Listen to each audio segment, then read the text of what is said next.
एल्काट्राज, the rock, वो jail जिसे नाकाबिले तस्खीर माना जाता था। और फिर 12 जून 1962 की सुबह गिनती हुई और 3 कैदी गायब थे, फ्रैंक मॉरिस, जॉन एंगलिन, क्लैरेंस एंगलिन। और सबसे हैरानकुन बात, उनके बिस्तरों पर असली बालों वाले नकली सर रखे थे। ये सिर्फ आप समझने जेल से भागना नहीं था, ये एक इंतहाई महफूज जजीरे से पुरअसरार तौर पर गायब हो जाना था।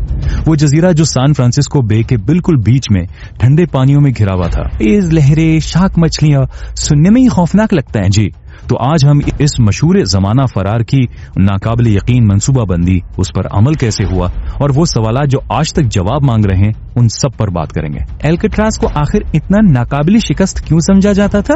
देखिए, एक तो इसका महल वकूअ सैन फ्रांसिस्को से तकरीबन 2.5 किलोमीटर दूर बीच समंदर में एक चट्टान पर, वहां तक तैरकर जाना ही तकरीबन नामुमकिन था। और सिक्योरिटी वो कैसी थी? बहुत सख्त। दिन में 13 बार कैदियों की गिनती होती थी। ऊंची दीवारें, जगह जगह मुसल्ला गार्ड्स वाले टावर्स। सुना है देखते ही गोली मारने का हुक्म था। जी बिल्कुल, इसीलिए तो इससे पहले जितनी भी फरार की कोशिशें हुई, उनका अंजाम या तो गोली लगने से मौत था, या डूब जाना, या फिर पकड़े जाना। तो इस पस मंजर में 1962 का ये फरार तो वाकई गैर मामूली है। कौन थे ये लोग जिन्होंने ये कर दिखाया? 4 लोग थे इस मंसूबे में। एक तो फ्रैंक मॉरिस, जो बहुत ज़हीन था, इसका IQ 133 बताया जाता है। वाह। फिर थे जॉन और क्लेरेंस एंगलिन, 2 भाई, ये दोनों बहुत अच्छे तैराक थे। और चौथा था एलन वेस्ट, उसे मैकेनिकल कामों में बड़ी महारत थी और वो जेल के अंदर के निजाम को भी जानता था। और इन सबका पहले भी जेल तोड़ने का रिकॉर्ड था, है ना? जी हाँ, एलन वेस्ट ने तो बाद में दावा भी किया कि सारा आइडिया उसी का था। इन चारों ने मिलकर तकरीबन 6 महीने बड़ी राजदारी से अक्सर खाने के दौरान इस सारे मंसूबे पर काम किया। पहला काम था बी ब्लॉक के सेल्स में ट्रांसफर होना, क्योंकि वहां के सेल्स में दीवार के साथ एक पुराना एयर वेंट लगा हुआ था। फिर शुरू हुआ असल मेहनत वाला काम। उन्होंने किचन से चम्मच चोरी किए, वैक्यूम क्लीनर की मोटर से एक ड्रिल बनाई। क्या बात है, वैक्यूम क्लीनर की मोटर से? जी, और उससे वो रोज थोड़ा थोड़ा करके वेंट के आसपास का कंक्रीट काटते रहे। लेकिन उसका शोर वो कैसे छुपाते होंगे? उसके लिए वो जेल के म्यूजिक आवर का इंतजार करते थे। जब मौसीकी बजती थी तो वो ड्रिलिंग करते थे ताकि आवाज दब जाए। कमाल की मंसूबाबंदी है। और पकड़े जाने से बचने के लिए वो उस सुराख को कभी गत्ते की बनी नकली दीवार से तो कभी अपने मौसीकी के आलात से छुपा देते। तो मंसूबा ये था कि वेंट से निकलकर पीछे सर्विस कॉरिडोर में जाना है। जी, और वहां से पाइपों के जरिए ऊपर छत तक पहुंचना था। छत पर क्या था? छत पर उन्होंने एक छोटी सी खुफिया वर्कशॉप बना ली थी। वहां उन्होंने 50 से ज्यादा चोरी किए हुए रेनकोट जोड़े। रेनकोट किस लिए? एक कश्ती और लाइफ जैकेट्स बनाने के लिए।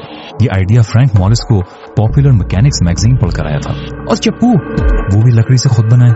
और वो नकली सर, उनका क्या मकसद था? हाँ, वो तो सबसे दिलचस्प हिस्सा है। वो सर उन्होंने साबुन, टूथपेस्ट, टॉयलेट पेपर और दीवारों से खर्चे हुए सीमेंट से बनाए। हजाम की दुकान से इकट्ठे किए हुए असली बाल। मकसद ये था कि रात को जब गार्ड्स चेक करें तो उन्हें लगे कि वो अपने बिस्तरों में सो रहे हैं। इससे उन्हें फरार होने के लिए कीमती वक्त मिल गया। तो फिर आई 11 जून 1962 की रात? जी, रात के खाने के बाद मॉरिस और एंगलिन भाई अपने अपने वेंट से निकलने में कामयाब हो गए। लेकिन एलन वेस्ट, वो क्यों पीछे रह गया? हाँ, वो बेचारा रह गया। उसके वेंट के गिर्द जो कंक्रीट उन्होंने दोबारा लगाया था ताकि दिन में शक न हो, वो पूरी तरह निकला नहीं, सुराख छोटा रह गया। बाकी 3 ने थोड़ा इंतजार किया, लेकिन जब वो नहीं निकल पाया तो वो उसे छोड़कर छत पर चले गए।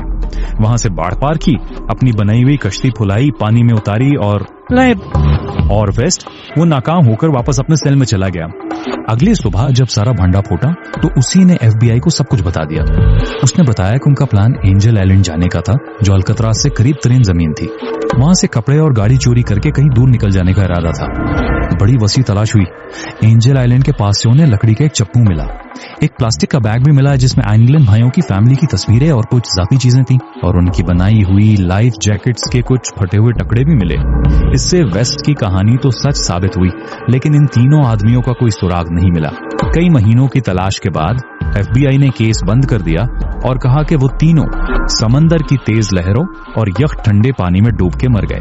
बिल्कुल नहीं। बहुत से सवालात हैं। सबसे बड़ा सवाल, उन तीनों में से किसी की लाश आज तक क्यों नहीं मिली? समंदर अक्सर लाशें किनारे पर फेंक देता है। और ये भी याद रखें, कुछ साल बाद एक और कैदी जॉन पॉल स्कॉट रबड़ के दस्तानों से बने बाजूबंद पहनकर तैरता हुआ गोल्डन गेट ब्रिज तक पहुंच गया था, जबकि उन तीनों के पास तो बाकायदा कश्ती थी। और एंगलिन खानदान कहता रहा कि उन्हें कई साल तक क्रिसमस और मदर्स डे पर बगैर दस्तखत के या कभी जॉन के दस्तखत वाले कार्ड मिलते रहे। उनकी मां के जनाजे पर भी 2 लंबी अजीब सी औरतें देखी गईं जिन्हें कोई नहीं जानता था। और वो ब्राजील वाली तस्वीर का क्या किस्सा है?